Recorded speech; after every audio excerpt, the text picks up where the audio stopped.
أعوذ بالله من الشيطان الرجيم. بسم الله الرحمن الرحيم. والنازعات غرقا والناشطات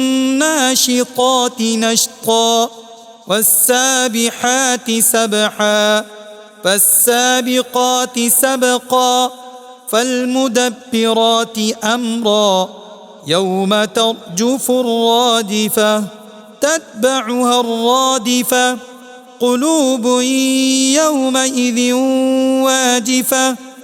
أبصارها خاشعة يقولون أئنا لمردودون في الحافرة أئذا كنا عظاما نخرة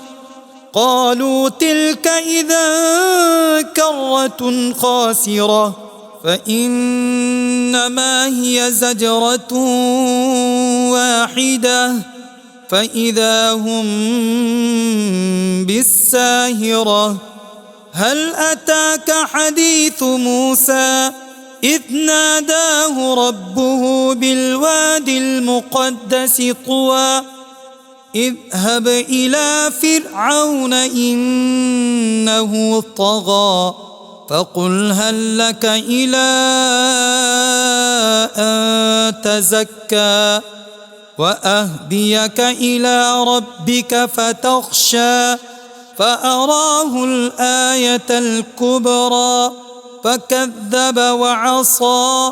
ثم أدبر يسعى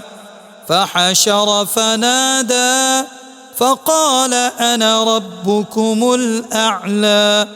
فأخذه الله نكال الآخرة والأولى إن في ذلك لعبرة لمن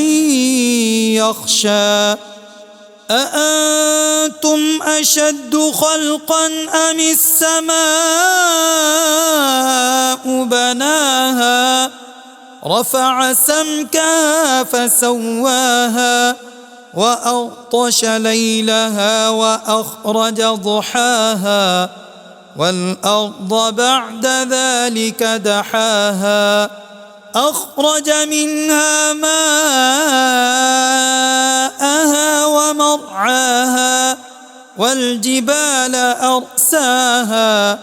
متاعا لكم ولأنعامكم فإذا جاءت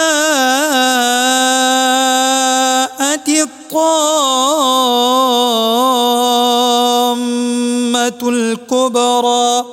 يوم يتذكر الإنسان ما سعى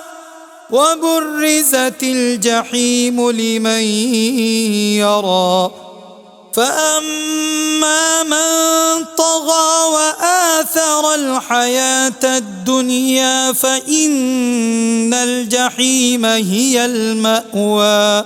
وأما من خاف مقام ربه ونهى النفس عن الهوى فإن الجنة هي المأوى يسألونك عن الساعة أيان مرساها فيما أنت من ذكراها إلى ربك منتهاها إنما أنت منذر من يخشاها كأنهم يوم يرونها لم يلبثوا إلا عشية أو ضحاها صدق الله العظيم.